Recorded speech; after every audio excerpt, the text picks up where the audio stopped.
성경 읽어주는 제옥 198일차 전도서 1장에서 4장입니다.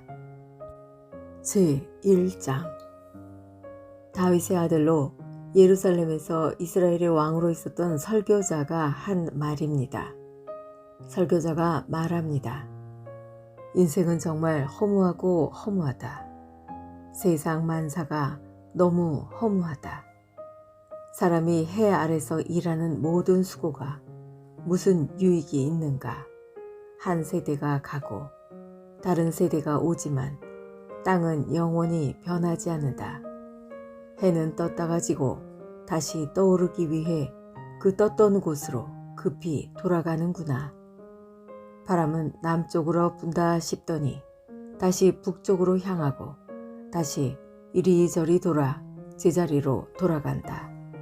강들은 모두 바다로 흘러들지만 바다는 결코 넘치는 법이 없다. 강물도 다시 돌고 돌아 제자리로 돌아간다. 세상 만사 말로 다 할 수 없이 피곤하니 눈은 보고 또 보아도 만족하지 않고 귀는 듣고 또 들어도 채워지지 않는다. 이미 있던 것들이 다시 생기고 사람들은 전에 했던 일들을 다시 한다. 해 아래 새로운 것이 없다. 누가 보라 여기 새 것이 있다 라고 말할 수 있겠는가? 그것은 이미 오래전에 있었던 것이며 우리가 나기 전에 이미 존재하던 것일 뿐이다. 이전 사람들이 기억에서 사라지는 것처럼 이제 태어날 사람들 역시 기억에서 사라질 것이다. 나 설교자는 예루살렘에서 이스라엘의 왕이었다.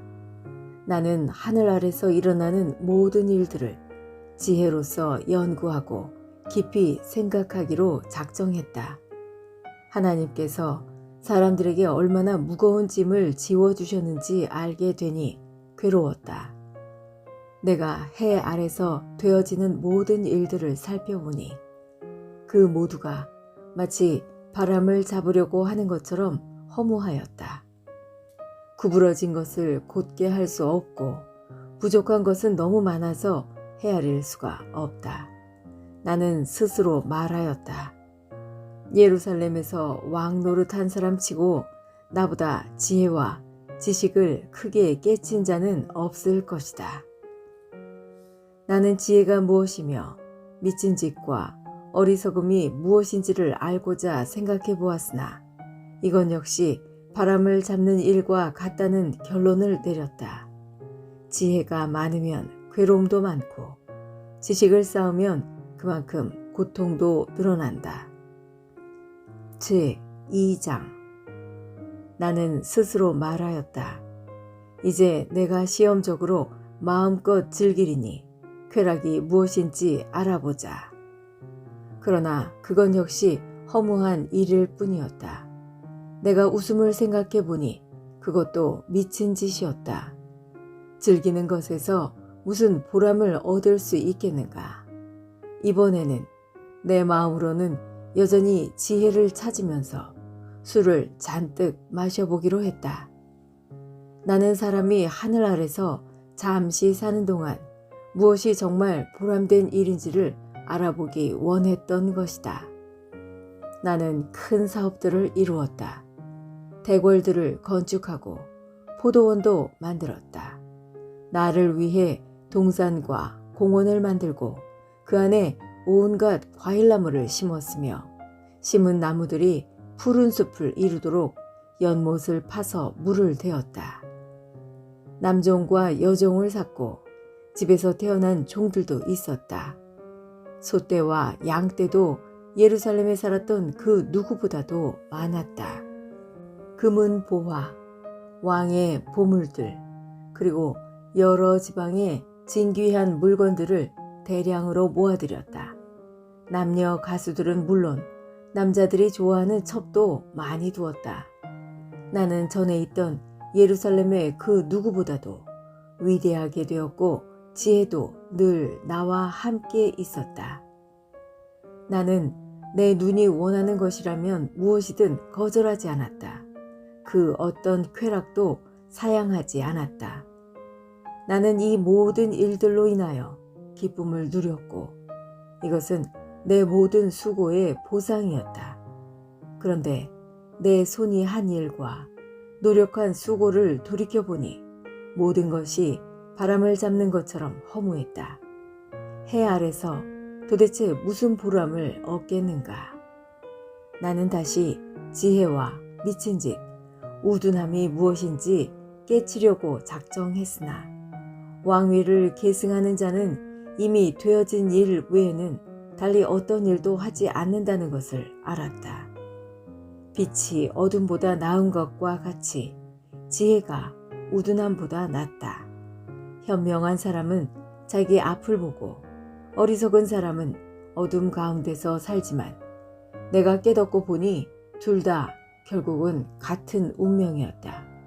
그래서 나는 스스로 말하였다. 어리석은 자의 운명을 나도 당할 것인데 내가 지혜롭게 살아도 아무 소용없으니 이건 역시 허무하다. 지혜로운 자도 어리석은 자처럼 오래 기억되지 못하고 조만간 둘 다 잊혀지고 말 것이다. 어리석은 사람처럼 지혜로운 사람도 역시 죽어야 할 운명일 뿐이다. 그래서 나는 산다는 것이 싫어졌다. 왜냐하면 해 아래서 되어지는 일이 내게 슬픔만 주고 모든 것이 바람을 잡으려는 듯 허무하기 때문이다. 정말 해 아래서 내가 수고했던 모든 일들을 내 후대에게 물려주어야 한다고 생각하니 이 모든 일이 싫어졌다. 그 사람이 지혜로울지 어리석을지 누가 알까? 나의 후계자도 내가 수고하고 노력했던 모든 일을 자기 마음대로 할 것이니 이것도 허무하다. 그래서 나는 내가 했던 모든 수고에 실망했다. 사람이 지혜와 지식과 재주를 가지고 자기 일을 하지만 결국 그 모든 것을 수고하지 않은 다른 사람에게 물려주어야 하니 이건 역시 허무하고 크게 잘못되었다. 사람의 모든 수고와 마음의 염려로 얻는 것이 무엇인가? 날이면 날마다 일하는 수고는 괴로움 뿐이며 밤이라고 마음 편히 쉴 수도 없으니 이것도 허무한 일이다. 사람에게 먹고 마시고 자기 일에 만족하는 것 이상으로 좋은 일은 다시 없다. 내가 보니 이건 역시 하나님의 손이 정하신 대로다. 누가 나보다 먹고 즐기는 일에 나은 자가 있을까? 하나님께서 보시기에 좋은 사람에게는 지혜와 지식과 행복을 주시지만 죄인에게는 수고를 주신다. 그리고 하나님을 기쁘시게 하는 사람에게 죄인이 쌓은 부를 주도록 하신다. 이건 역시 바람을 잡는 것처럼 허무하다. 제3장 하늘 아래 모든 일에는 정한 때가 있고 시기가 있는 법이다. 날 때가 있고 죽을 때가 있고 심을 때가 있고 심은 것을 뽑을 때가 있다.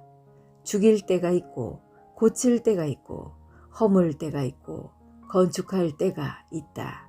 울 때와 웃을 때가 있고 슬퍼할 때와 춤출 때가 있다. 돌을 던져 버릴 때가 있고 돌들을 모을 때가 있고 깨어낼 때가 있고 그것을 멀리할 때가 있다. 찾을 때가 있고 포기할 때가 있고 간직할 때가 있고 버릴 때가 있다. 찢어버릴 때가 있고 수선할 때가 있고 침묵해야 할 때가 있고 말해야 할 때가 있다. 사랑할 때가 있고 미워할 때가 있고 전쟁할 때가 있고 화평할 때가 있다. 일한 사람이 자기의 수고로 얻는 것이 무엇인가? 나는 하나님께서 사람들에게 지워주신 짐을 보았다.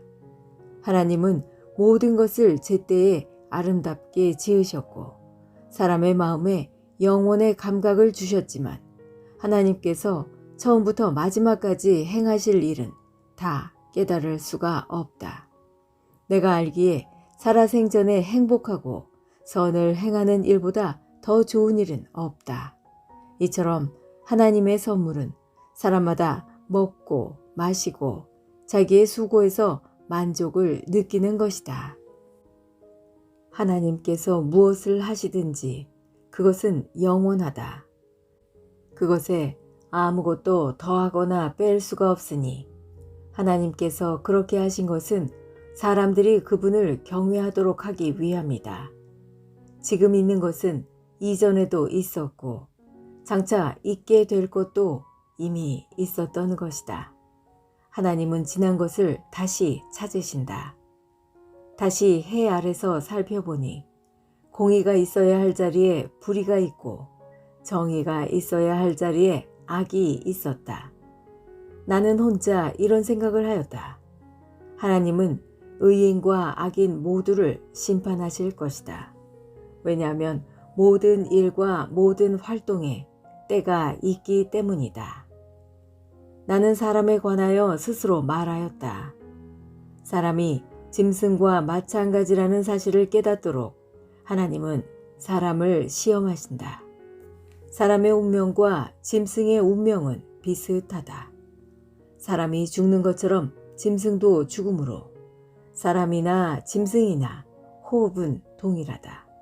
이렇게 모든 것이 헛되니 사람이 짐승보다 나은 것이 무엇인가?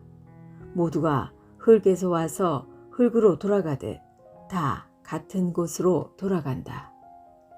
사람의 영은 위로 올라가고 짐승의 영은 땅으로 내려가는 것을 누가 알겠는가? 내가 살펴보니 사람이 자기 일을 즐기는 것보다 나은 것이 없다. 그것은 그의 몫이기 때문이며 그에게 죽은 다음에 일어날 일을 보여줄 사람이 없기 때문이다. 제4장 내가 다시 살펴보니 해 아래서 온갖 학대가 자행되고 있었다. 학대하는 자들에게 권세가 있으니 학대 당하는 자들의 눈물을 위로하는 사람이 없구나. 그래서 나는 말했다. 죽은 자가 살아있는 사람보다 행복하다. 그러나 아예 세상에 나지 아니하여 해 아래서 행해지는 악을 보지 않은 자가 이 둘보다 더 낫다.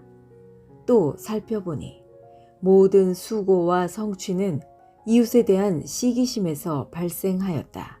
이건 역시 바람을 잡으려는 것처럼 허무한 일이다. 어리석은 자는 팔짱 끼고 지내다 굶어 죽는다고 하지만 바람을 잡고자 두 손 벌려 수고하는 것보다는 한 줌으로 만족함이 더 낫다. 내가 살펴보니 해 아래 허무한 것이 또 있었다. 어떤 사람은 아들이나 형제도 없는 외톨이지만 끝없이 수고하며 자기 재산에 만족할 줄을 모른다. 그는 말한다. 내가 누굴 위해 이렇게 수고를 하지? 왜 나는 즐기지 못하는 걸까? 이건 역시 허무한 일이다. 왜냐하면 두 사람이 한 사람보다 나은 것은 두 사람이 힘을 합치면 더 큰 일을 할 수 있기 때문이다. 한 사람이 넘어지면 다른 사람이 일으켜준다. 그렇지만 넘어져도 일으켜줄 사람이 없는 사람은 불쌍하다. 둘이 함께 누우면 따뜻해진다. 하지만 혼자라면 어떻게 따뜻해질 수 있을까? 혼자서는 원수에게 패하더라도 둘이라면 능히 방어할 수 있다. 세 겹으로 꼰 줄은 쉽게 끊어지지 않는 법이다. 충고를 싫어하는 나이 많고 어리석은 왕보다는 가난하지만 지혜로운 소년이 더 낫다. 나는 그런 젊은이가 왕이 되는 것을 보았다. 그는 가난한 집에서 태어났고 감옥에도 간 적이 있었지만 모든 사람들이 왕이 된 그를 따랐다. 그러나 그가 다스리는 무리가 수도 없이 많았지만 이후의 세대는 아무도 그를 좋아하지 않았다. 이건 역시 허무한 일이요 바람을 잡는 것이다. 지금까지 성경 읽어주는 제옥이었습니다. 오늘 좋은 일이 생길 것입니다.